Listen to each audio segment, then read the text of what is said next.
Assalamualaikum my dear all friends. Today I want to share something about annual cultural event অর্থাৎ বার্ষিক ক্রীড়া অনুষ্ঠান। বন্ধুরা, এটা এখান থেকে প্রায় কিছুটা দূরে, তো এটা হলো গুইশাখালী। তো ওখানে আমরা যাচ্ছি। আমার সাথে আছে মাই ডিয়ার স্মল ব্রাদার্স একুব এবং ইরদিস।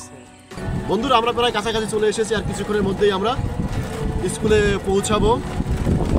বলো তোমার অনুভূতি বলো একুব, কেমন লাগতেছে তোমার? আমার অনেক ভালো লাগতেছে, এই যে প্রথম অনেক এক বছর পর যাইতে আছি, অনেক ভালো লাগতেছে। হ্যাঁ, তোমার অনুভূতি কি বলো ইরদিস, বলো। আমার ফিলিংস ছিলাম সেটা বলে বোঝানো যাবে না, কিন্তু ভাইয়া আমি অনেক দিন অপেক্ষায় ছিলাম যে অনুষ্ঠানটা দেখবো। কিন্তু আমি কিছুদিনের মাত্র 2 দিনের ছুটি নিয়ে আসলাম ঢাকা থেকে সেই অনুষ্ঠানটা দেখার জন্য। বন্ধুরা, তোমাদেরকে জানিয়ে রাখি যে ওরা কিন্তু সেই সুদূর ঢাকা থেকে এসেছে বরিশালে। তোমরা জেনে থাকবা যে আমার গ্রাম কিন্তু বরিশালের একদম প্রত্যন্ত অঞ্চলে, অর্থাৎ মঠবাড়িয়াতে, একদম দক্ষিণে। আমাদের ছোটবেলায় একটা বই ছিল, আইসিদের আইনেরা ফুল তুলতে যায়, ওই মেয়ের মালা গলায় দিয়ে মামার বাড়ি যায়। হ্যাঁ, বলো বলো। সুন্দর, অনেক সুন্দর হয়েছে। তো অনেক চমৎকার হয়েছে। না, তোমারটা কাটবো না, তুমি বলো। তুমি বলো, তুমি একটা কবিতা বা ছড়া চাই, কোনো কিছু মানে আমি বলছি না, সেটা কিভাবে হয়? তোমার মধ্যে যে সুপ্ত প্রতিভা লুকিয়ে আছে, ঠিক আছে, সেটা তুমি যদি বিকাশিত না করো তাহলে তো হবে না। বলো দেখো। ওকে বন্ধুরা, সে লজ্জা পাচ্ছে বলতে, সে আসলে বলতে চাচ্ছে না বা বলতে পারে না। আমরা ধরে নেবো সে বলতে পারে না, ঠিক আছে নাকি? ইদ্রিস, তুমি কি বলো?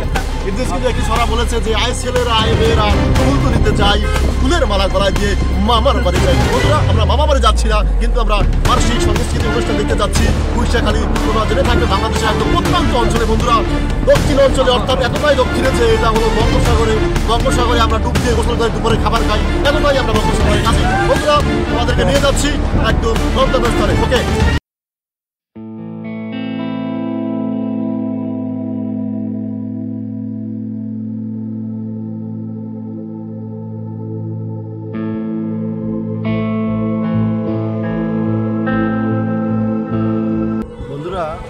আমরা খুবই ব্যথিত এবং দুঃখিত, কারণ সকাল থেকে খুব বৃষ্টি হচ্ছিল, যার কারণে আজকের যে বন্ধুরা ব্যাপারটা আসলে সেরকমই হয়েছে। বাড়িঘর একদম সাজানো, তোমরা দেখেছো যেটা এনা নেই। অর্থাৎ বন্ধুরা, আজকে যে ক্রীড়া অনুষ্ঠান হওয়ার কথা ছিল সেটা আগামী রবিবার, অর্থাৎ 22 তারিখে হবে। আর আগামীকাল সংস্কৃতি অনুষ্ঠান, সেটা আগামীকাল কি হবে। কিন্তু বন্ধুরা, আগামীকাল মনে হয় আমার ভাইয়েরা যে দুজনকে নিয়ে এসেছি ওরা আগামীকালকে হয়তো থাকতে পারবে না। এটা আনফর্চুনেটলি খুবই হতাশার এবং দুঃখের। চেয়েছিলাম ওদেরকে একটু আনন্দ দিতে, কিন্তু সেটা আসলে আজকে হলো না। তো যাই হোক বন্ধুরা, হতাশ হওয়ার কিছু নেই। আমরা মঠবাড়িয়াতে যাব, ওখানে বাণিজ্য মেলা চলছে। তো বাণিজ্য মেলায় যাবো। একটু তুমি কি বলো? বাণিজ্য মেলায় চলো। হ্যাঁ, আমরা এখনো আশা হারাই নাই। দিস বলো, তাকাও, তুমি এদিকে তাকাই বলো। আমরা বাণিজ্য মেলায় যাচ্ছি। হ্যাঁ, মন খারাপের কিছু নেই, চলো।